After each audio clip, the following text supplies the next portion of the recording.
दोस्तों आज की इस वीडियो में हम Chhattisgarh teacher eligibility test CGTT के पेडागोगी क्वेश्चन को देखेंगे। छत्तीसगढ़ टीचर एलिजिबिलिटी टेस्ट में चाइल्ड डेवलपमेंट एंड पेडागोगी से 30 प्रश्न पूछे जाते हैं। दोस्तों हम CG टेट की कंप्लीट तैयारी कराते हैं। पेपर 1 और पेपर 2 के सभी विषयों के कंप्लीट नोट्स आप हमसे प्राप्त कर सकते हैं। हमारे नोट्स PDF और प्रिंटेड उपलब्ध कराए जाते हैं। हमारे नोट्स को प्राप्त करने के लिए आप हमसे संपर्क करें 7631314948 पर। आज का यह वीडियो भी हमारे नोट्स का ही पार्ट है जिससे आप सिलेबस को भी समझ सकते हैं। आइए हम शुरुआत करते हैं आज के वीडियो की और चाइल्ड डेवलपमेंट एंड पेडागोगी के सिलेक्टेड क्वेश्चन को सॉल्व करते हैं। पहला क्वेश्चन है, किस मनोवैज्ञानिक के अनुसार विकास एक सतत और धीमी प्रक्रिया है? बहुत सारे मनोवैज्ञानिक ने विकास को अपने अपने शब्दों में परिभाषित किया है, लेकिन एक मनोवैज्ञानिक थे जिसका नाम था स्किनर।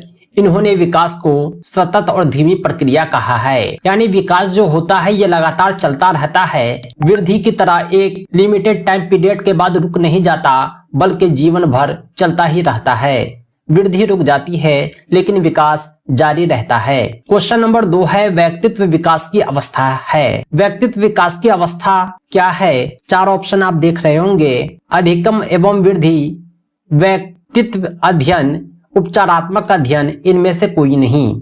व्यक्तित्व विकास की जो अवस्था होती है अधिगम और वृद्धि होती है। सही जवाब है ऑप्शन ए। विकास में वृद्धि से क्या तात्पर्य है? तीसरा क्वेश्चन है, विकास में जो वृद्धि से तात्पर्य होता है आकार, सोच समझ के कौशलों में वृद्धि। नॉर्मली जो वृद्धि होता है वो सिर्फ शरीर के आकार में वृद्धि होता है, लेकिन विकास जो होता है व्यक्ति के सोच में, मानसिक क्षमता में, उसके अंडरस्टैंडिंग पावर में कहीं भी बढ़ोतरी विकास समझा जाता है। एक नाटे आदमी में भी विकास होता है, एक लंबे आदमी में भी विकास स्थिर हो जाता है। यानी विकास और वृद्धि दोनों एक दूसरे से अलग है, लेकिन विकास को हम वृद्धि मान सकते हैं लेकिन वृद्धि को विकास नहीं।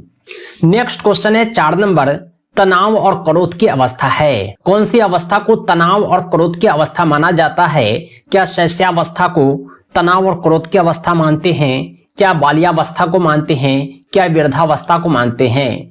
तनाव और क्रोध इन सब अवस्था में नहीं होता, बल्कि किशोरावस्था जो होता है काफी उत्तेजना का अवस्था होता है, इसमें तनाव और क्रोध पाया जाता है। नेक्स्ट क्वेश्चन है 5 नंबर, बालक का विकास परिणाम होता है। बालक का जो विकास होता है ये उसके वंशानुक्रम और वातावरण दोनों की अंतःक्रिया का परिणाम होता है, यानी सही जवाब हो जाएगा ऑप्शन सी। बालक का विकास उसके माता पिता पर भी डिपेंड करता है, उसके इन्वायरमेंट पर भी डिपेंड करता है जहां वह रह रहा है। आपने देखा होगा किसी खास क्षेत्र के लोग काले हो जाते हैं, किसी खास क्षेत्र के लोग गोरे हो जाते हैं, किसी खास क्षेत्र के लोग नाटे हो जाते हैं। ये सब वातावरण है। और वंशानुक्रम यानी लंबे बाप का बच्चा लंबा होता है, नाटे बाप का बच्चा नाटा होता है। छठा क्वेश्चन हम देख रहे हैं, शारीरिक विकास का क्षेत्र है। शारीरिक विकास का जो क्षेत्र है 4 ऑप्शन आप देख रहे होंगे। स्नायु मंडल को शारीरिक विकास का क्षेत्र माना जाता है। 7 नंबर क्वेश्चन है, श्याम पाठ पर लिखते समय सबसे महत्वपूर्ण क्या है? अगर कोई ब्लैक बोर्ड पर लिख रहा है तो क्या उसकी लिखावट अच्छी होनी चाहिए? क्या लेखन में स्पष्टता होनी चाहिए? क्या अक्षर का बड़ा होना जरूरी है? क्या अक्षर छोटा होना चाहिए? श्याम पट पर लिखने का जो स्किल होता है काफी इंपॉर्टेंट होता है एक टीचर के लिए। श्याम पट पर लिखते समय इस बात का आपको ध्यान होना चाहिए कि आपकी लिखावट अच्छी हो, साफ साफ हो। अच्छी लिखावट में ही आप लिखें। जब लिखावट अच्छी होगी तो लेखन में भी स्पष्टता आ जाएगा, यानी सही ऑप्शन जो है सुटेबल है, ऑप्शन ए है। 8 नंबर क्वेश्चन है, शरीर के आकार में वृद्धि होती है क्यों? शरीर के आकार में वृद्धि होती है यह शारीरिक और गत्यात्मक विकास के कारण होता है। शारीरिक और गत्यात्मक विकास के कारण ही शरीर के आकार में वृद्धि होती है। अगला क्वेश्चन है 9 नंबर, प्याजे के संज्ञानात्मक विकास के अनुसार संवेदी क्रियात्मक अवस्था होती है।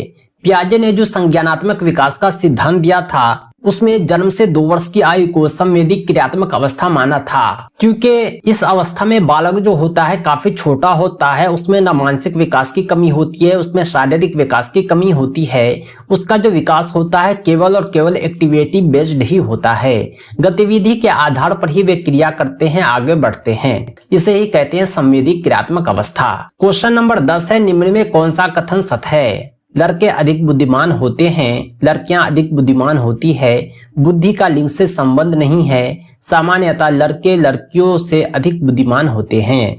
अगर हम चारों ऑप्शन को देखेंगे तो आपको समझ में आ रहा होगा कि बुद्धि का लिंग से कोई संबंध नहीं होता। जरूरी नहीं कि लड़के बुद्धिमान हो या लड़कियां। बुद्धि और लिंग यानी लड़के लड़की का होना आपस में किसी भी तरह से संबंध नहीं रखता है। 11 नंबर क्वेश्चन है, परामर्श का उद्देश्य है। परामर्श का उद्देश्य बच्चों का समझना, बच्चों की कमियों का कारण पता लगाना, बच्चों को समायोजन में सहायता करना, ये सब परामर्श का उद्देश्य होता है। अगर आप किसी को सजेस्ट करते हैं, सलाह देते हैं, मशवरा देते हैं, ये आप तभी देंगे जब उसकी कमियां आपको पता हो। ये आप तभी देंगे जब आप किसी एनवायरनमेंट में उसे एडजस्ट करना चाहते हो या आप बच्चे को समझना चाहते हो। यानी ऑप्शन डी जो होगा सही होगा। नेक्स्ट क्वेश्चन है, बच्चों में नैतिकता की स्थापना के लिए सर्वोत्तम मार्ग क्या है? बच्चों में नैतिकता की स्थापना के लिए सबसे जो बेटर होता है वो ये है कि एक शिक्षक का आदर्श रूप में व्यवहार करना। अगर एक शिक्षक आदर्श रूप में छात्रों के साथ व्यवहार करते हैं तो शिक्षक का जीवन उसके लिए एक दर्पण बन जाता है। यानी शिक्षक की नैतिकता ही उसके नैतिकता का सर्वोत्तम मार्ग बन जाता है। सही जवाब है ऑप्शन बी। अब हम बढ़ते हैं नेक्स्ट क्वेश्चन की ओर। 13 नंबर क्वेश्चन है, शिक्षा में फ्रोबेल का महत्वपूर्ण योगदान था। किसका विकास? फ्रोबेल ने जो सिद्धांत दिया था उसमें खेल आधारित बच्चों की शिक्षा से संबंधित था। यानी फ्रोबेल का योगदान था किंडरगार्टन का विकास। अगला क्वेश्चन है, एक अच्छा अध्यापक विद्यार्थियों के मध्य बढ़ावा देता है। एक अच्छा जो अध्यापक होता है वह विद्यार्थियों के मध्य सहयोग की भावना को बढ़ावा देता है। यानी एक दूसरे के प्रति कोऑपरेटिव होना चाहिए, सहयोग की भावना होनी चाहिए। अगला क्वेश्चन है, शिक्षक का अति महत्वपूर्ण उद्देश्य क्या है? शिक्षक का जो अति महत्वपूर्ण उद्देश्य होता है वो बच्चे का चौतरफा विकास, सर्वांगीण विकास होता है। अगला क्वेश्चन है 16 नंबर, डैश तथा डैश की विशिष्ट अन्योन क्रिया का परिणाम विकास के विविध मार्गों और निष्कर्षों के रूप में हो सकते हैं। वंशानुक्रम तथा पर्यावरण की विशिष्ट अन्योन क्रिया का परिणाम विकास के विविध मार्ग और निष्कर्षों के रूप में होते हैं। नेक्स्ट क्वेश्चन है 17 नंबर, भारत सरकार की कंप्यूटर आधारित अधिगम प्रक्रिया के माध्यम से छात्रों को सिखाने के लिए आईटी स्कूल योजना की शुरुआत कब होती है? भारत में आईटी स्कूल योजना की शुरुआत 2004 में होती है। इसका उद्देश्य स्कूलों में कंप्यूटर शिक्षा का देना है। नेक्स्ट क्वेश्चन है 18 नंबर, 6 से 14 वर्ष की आयु के बीच बच्चों को एक मौलिक अधिकार के रूप में मुफ्त और अनिवार्य शिक्षा देने के उद्देश्य से सर्व शिक्षा अभियान की शुरुआत कब होती है? SSA सर्व शिक्षा अभियान की शुरुआत 2001 में होती है। नेक्स्ट क्वेश्चन है, स्तरीय गुणवत्तापूर्ण शिक्षक के शिक्षा के लिए पाठ्यक्रम ढांचा राष्ट्रीय अध्यापक शिक्षा परिषद द्वारा कब निकाला गया था? सन 1998 में राष्ट्रीय अध्यापक शिक्षा परिषद द्वारा शिक्षा के लिए पाठ्यक्रम का ढांचा निकाला गया था। अगला क्वेश्चन है 20 नंबर, निम्नलिखित में से कौन सा महत्वपूर्ण प्रभाव शिक्षण की प्रभावकारिता पर निर्भर करता है? 4 प्रभाव दिए हुए हैं जो शिक्षण को प्रभावित करता है। वो ये है कि शिक्षक की विषय की समझ होनी चाहिए। प्रत्येक शिक्षक को अपने विषय की बेहतर समझ होनी चाहिए, तभी ये शिक्षण प्रभावी होगा। शिक्षक की योग्यता से, शिक्षक की लिखावट से, विद्यालय की संरचना से शिक्षण प्रभावी नहीं हो सकता। शिक्षक के अंदर विषय को बेहतर तरीके से पढ़ाने की जो क्षमता है वही शिक्षण को प्रभावी कर सकता है। 22 नंबर क्वेश्चन है, यदि बुलाए जाने पर कुछ छात्रों के माता पिता अभिभावक आकर शिक्षक से नहीं मिलते हैं तो शिक्षक को क्या करना चाहिए? अगर आप अभिभावक को बुलाते हैं पेरेंट टीचर मीटिंग में, अभिभावक नहीं आते हैं तो शिक्षक को चाहिए कि जाकर खुद उनसे मिले। अगला क्वेश्चन है, किसी पठन सामग्री को एक रूप में पढ़ना डैश पढ़ाई के रूप में जाना जाता है। किसी भी पठन सामग्री को एक रूप में पढ़ना या सतत पढ़ाई होता है, न कि बंटित समूहित अंतरिल, यानी इनमें से कोई नहीं। 24 नंबर क्वेश्चन है, पाठचर्या निर्माण को कार्य माना जाता है, यानी सिलेबस बनाना कैसा कार्य है। ये जो काम होता है अत्यधिक विशेषज्ञता वाला काम होता है।